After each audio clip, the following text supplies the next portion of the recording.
The wire में आपका स्वागत है। मैं हूं शरद प्रधान और आज हम आपको बताना चाह रहे हैं कि भारतीय जनता पार्टी द्वारा जो हिंदू राष्ट्र की कल्पना की गई है उसका ट्रेलर दिखाना शुरू कर दिया है कुछ प्रदेशों में, खासतौर से उत्तर प्रदेश, दिल्ली और मध्य प्रदेश के कुछ हिस्सों में। लेकिन बड़ा अजीब सा हिंदू राष्ट्र बनने वाला है, क्योंकि नवरात्र जो कि 30 मार्च से शुरू हुई है, उसमें इन 3 स्टेट्स में रिस्ट्रिक्शन लगाया है गोश्त के सेल पे, स्लॉटर हाउसेस पे और लेकिन मजे की बात क्या है, कहीं पे भी शराब पे कोई मनाही नहीं है। तो आप जम के शराब पीजिए, जम के शराब बेचिए, मुनाफा कमाइए, लेकिन गोश्त की तरफ देखिए भी मत।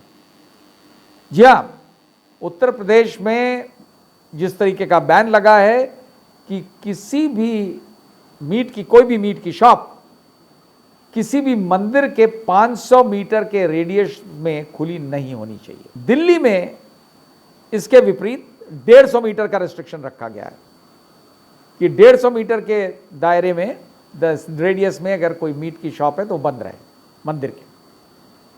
मध्य प्रदेश के मैहर शहर में, अभी फिलहाल मैहर शहर में ही है, इसी प्रकार का रिस्ट्रिक्शन लगाया गया और आधा किलोमीटर के रेडियस में कोई मीट की दुकान नहीं खुल सकती। लेकिन कहीं पे भी शराब पे कोई रिस्ट्रिक्शन नहीं। पता नहीं कौन सा ये हिंदू राष्ट्र है। लेकिन आप देखिए क्या तरीका ढूंढा है इसका ट्रेलर दिखाने का, जो किसी की समझ के बाहर है। कहीं आपने सोचा था शराब जो है वो मीट से कहीं अच्छी चीज है? ये कौन से धर्म में लिखा है मुझे नहीं पता, लेकिन जो हमारे इन 3 प्रदेशों में, उत्तर प्रदेश के मुख्यमंत्री योगी आदित्यनाथ, दिल्ली की मुख्यमंत्री रेखा गुप्ता और मध्य प्रदेश के, क्योंकि एक ही जिले में किया गया है, तो वहां पे भी इस तरीके की सूरत बन रही है। अब आप सोचिए, ये बात तो सही है। सबसे पहले योगी आदित्यनाथ ने जब वो आए थे 2017 में, तो उन्होंने कहा था कि स्लॉटर हाउसेस पे बैन लगा रहे हैं, और उन्होंने ये भी बात साफ करी थी कि इलीगल स्लॉटर हाउसेस पे बैन होना चाहिए। तो ठीक बात है, इलीगल कोई भी काम नहीं होना चाहिए, लेकिन अगर इलीगल स्लॉटर हाउसेस चल रहे हैं तो किसकी वजह से चल रहे हैं? सरकार के संरक्षण में ही तो चलते हैं, चाहे पुलिस का संरक्षण हो, साथ ही साथ नगर पालिकाओं का संरक्षण हो और पोल्यूशन बोर्ड। तो ये सवाल मैंने उनसे पूछा भी था कि भाई इन लोगों के खिलाफ भी तो कार्रवाई करिए जो अभी तक चलवा रहे थे इलीगल। तो बोले हाँ, उनके खिलाफ भी होगी, लेकिन इन विभागों के किसी भी अधिकारी के खिलाफ कोई कार्रवाई नहीं हुई, जबकि सबको मालूम है कि इन विभागों में खूब रिश्वतखोरी होती है और पैसा खा करके कोई भी नाजायज काम करवाते हैं, इंक्लूडिंग इलीगल स्लॉटर हाउसेस। ये तो बात हुई इलीगल स्लॉटर हाउसेस की, लेकिन ये इलीगल होते कैसे हैं? कुछ तो इलीगल होते हैं, जो बदमाश लोग, माफिया, हर जगह माफिया है, वो चलाता है और संरक्षण से चलाता है। लेकिन दूसरों को इलीगल कैसे बनाया जाता है, जो कि इस बार किया गया है, और उसके लिए उसके खिलाफ प्रोटेस्ट भी हो रहा है कि अब किसी का लाइसेंस है, दुकान का लाइसेंस है मीट का या स्लॉटर हाउस का है, लाइसेंस का पीरियड समाप्त हो गया, वैलिडिटी समाप्त हो गई, तो रिन्यूअल नहीं किया। कोई वजह नहीं है कि बस नहीं करते हैं रिन्यूअल। अब रिन्यूअल नहीं हुआ तो वो इलीगल हो गया। इलीगल हो गया तो उठा के ताला लगा दीजिए। क्या बढ़िया तरीका ढूंढा। आज के दिन जब ये शुरुआती हुई है, लखनऊ में एक इस तरीके की मीट की दुकान, रिटेल दुकान, नॉट स्लॉटर हाउस, उसको इसलिए बंद कर दिया गया बाकायदा अनाउंस करके, और यहाँ की जो मेयर हैं उन्होंने बाकायदा ये कहा कि नहीं, इसको हम बंद कर रहे हैं क्योंकि ये मंदिर के 100 मीटर के अंदर ये दुकान थी और इसको आदेश निकल चुका था एक दिन पहले कि ये दुकानें बंद रहेंगी जो 500 मीटर के अंदर हैं मंदिर के। उसने खुली रखी थी, उसकी दुकान सील कर दी गई, सारा स्टॉक सीज कर लिया। ये हुआ है। अभी कहा, देखिए अब आने वाले 9 दिनों में, 8-9 दिनों में क्या होता है, बाकी ये तो खूब दिखेगा। लेकिन इसके पीछे ऐसा लगता है कि सारा उद्देश्य ये है कि किस तरीके से आर्थिक रूप में मुसलमानों को क्रिपल कर दिया जाए, क्योंकि ज़्यादातर मीट शॉप्स मुसलमान ही रन करते हैं। ये अलग बात है कि खाने वाले और ख़रीदने वाले गोश्त की दुकान से अधिकतर हिंदू होते हैं। लखनऊ में तो वैसे भी एक प्रथा थी कि जब नवरात्र होती है तो अधिकतर मीट की रेस्टोरेंट्स, दुकानें बंद हो जाती हैं। बहुत सी शॉप्स भी बंद हो जाती हैं और बहुत से रेस्टोरेंट्स बंद कर देते हैं। और एक दफ़ा हमने जब पहली बार देखा तो हमने कहा भाई तुमने क्यों बंद कर रखी है? तो बोले कि साहब देखिए, हमने कहा तुम तो मुसलमान हो, तुम्हें क्या मतलब है नवरात्र से? तो बोले नहीं, हमारे यहाँ जो खाने वाले लोग हैं वो तो हिंदू ही हैं, तो इसलिए हमने बंद कर रखा रेस्टोरेंट।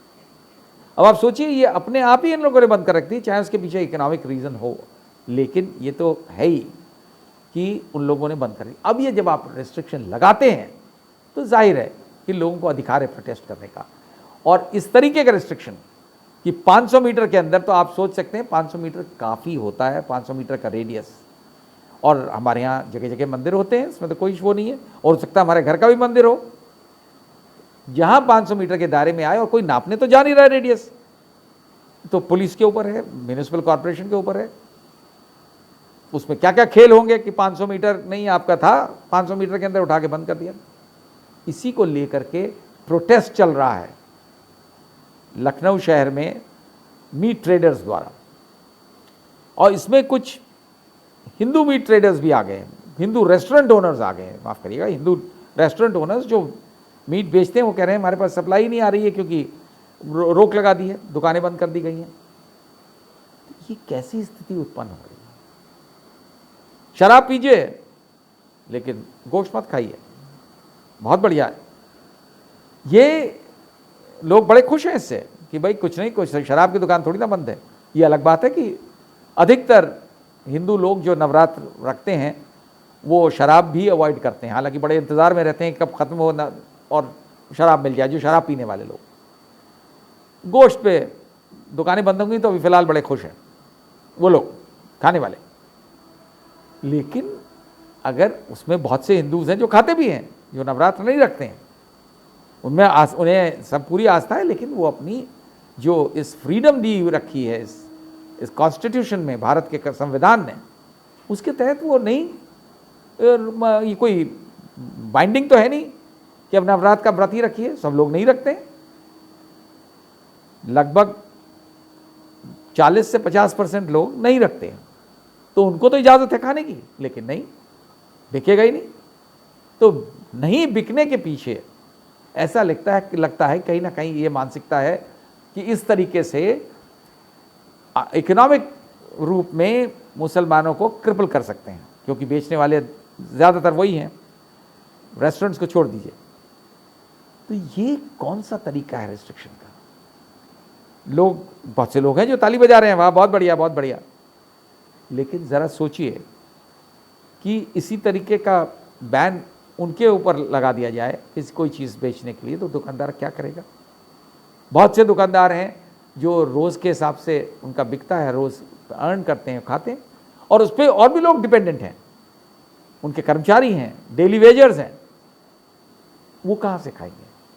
लेकिन इसको किसी को परवाह कहाँ इसकी। मेन फोकस इस बात पे है कि देखो हमने बैन कर दिया, मीट बेचना बैन कर दिया। किसी को यह ख्याल नहीं आया कि भाई अगर मीट बुरी चीज़ है और उससे धार्मिक भावना आहत होती है, तो क्या शराब से धार्मिक भावना अच्छी हो जाती है? यह भी तो सोचना चाहिए था। लेकिन शराब से रेवेन्यू बहुत मिलती है, शायद इसलिए नहीं किया। तो अपनी रेवेन्यू, सरकार की रेवेन्यू आनी चाहिए, शायद यही होगा इसके पीछे मकसद। लेकिन वो गरीब जो उस पर जिसका रोजगार इस पर डिपेंडेंट है, मीट बेचने वाला, उसको नहीं मिलनी चाहिए। इसमें खास तौर से दो तरीके की लात पड़ती है पेट पे। एक तो जो मीट बेच रहा है उसकी आमदनी खत्म हो जाती है, दूसरा जो मीट खाने वाले हैं हिंदूज, छोड़ दीजिए मुसलमानों को मत खाने दीजिए आपने बैन, अधिकतर सब ये दुकानदार जो बेचते हैं वो कहते हैं अधिकतर मीट खाने वाले के जो नंबर्स जो हैं वो ज़्यादातर मुसलमान नहीं होते हैं, हिंदूज होते हैं। तो उनके पेट पे भी आप लात मार रहे हैं। अचीव क्या कर रहे हैं मुझे नहीं समझ में आया।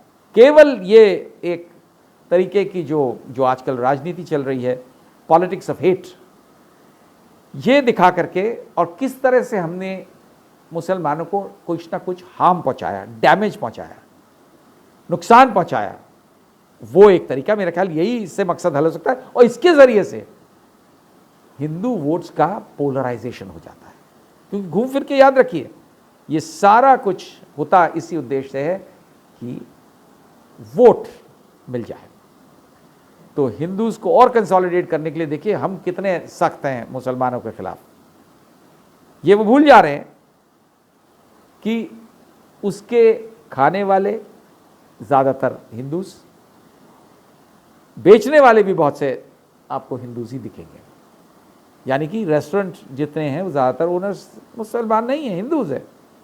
हाँ, जो मीट काटने वाले और बेचने वाले, चाहे वो दुकानें जो चल रही मीट की, वो अधिकतर मुसलमानों की हैं।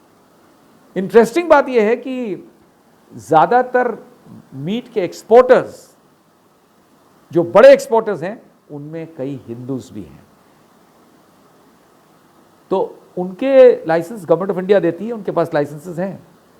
और बीफ का सबसे बड़ा एक्सपोर्टर दुनिया में भारत है, और उस बीफ को यानी बफलो मीट को एक्सपोर्ट करने वाले जो सबसे बड़े ट्रेडर्स हैं, जो स्लॉटर हाउसेस वाले हैं, उनमें डोमिनेंट हिंदूज हैं।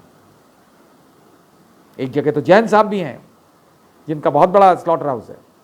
बीजेपी के एक एमएलए थे जिनको चाहिए था स्लॉटर हाउस, हिंदू, उनको इत्तेफाक से मिल नहीं पाया लाइसेंस, तो जाहिर है दुखी है। तो ये जो एक वो क्रिएट किया जाता है, दिखाने के लिए बताया जाता है कि साहब देखिए हमने मुसलमानों के पेट पे लात मारी, ये धारणा बिल्कुल गलत है, सत्य नहीं है, सत्य से मीलों परे है। जो आपने आदेश निकाला है इन सरकारों ने, उससे चपत लगने वाली है पेट पे मीट खाने वालों की, जो अधिकतर हिंदू हैं, और बेचने वालों में भी अधिकतर हिंदू हैं। ठीक है, मुसलमानों को आपने सोर्स क्रिपल कर दिया, जो दुकानें हैं, जो उनकी रोजी रोटी उस पर डिपेंडेंट है, वो ज़रूर उससे इफेक्ट हो रहे हैं। लेकिन कहने को क्या है कि साहब हमने देखिए मुसलमानों को ये उनके खिलाफ ही कर दिया। ये एक वो बन गया है, एक आदत सी बन गई है, बार बार रिपीटेडली इलेक्टोरेट को बताने के लिए, हिंदू इलेक्टोरेट को, जो बीजेपी समझती है कि सारा उन्हीं के साथ है, कि देखो हमने मुसलमानों के खिलाफ ये भी एक्शन लिया, उससे वाहवाही मिलेगी, ब्राउनी पॉइंट्स मिलेंगे, और अंत में कन्वर्ट होगा ये वोट में। ये सिलसिला जो चल रहा है ये कहाँ तक जाएगा? और ये बताना, और ये सोचिए ज़रा कि ऐसा हिंदू राष्ट्र आपने कभी कंसीव किया था, इसकी कल्पना की थी कि अगर हिंदू राष्ट्र आएगा तो इस प्रकार का होगा, जहां आपके ऊपर शराब पे कोई रिस्ट्रिक्शन नहीं होगी, गोश्त खाना मना होगा, गोश्त बेचना मना होगा। और ये इस बार नवरात्र में पहली बार हुआ है। दुकानदार, रेस्टोरेंट वाले अपने आप बंद कर देते हैं, वो अलग बात है। मीट की दुकानें कुछ खुद बंद कर देती हैं, उसमें वो अलग बात थी।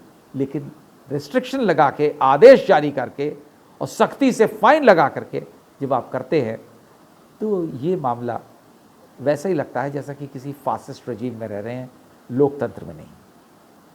दुर्भाग्य है, बट हकीकत भी यही है।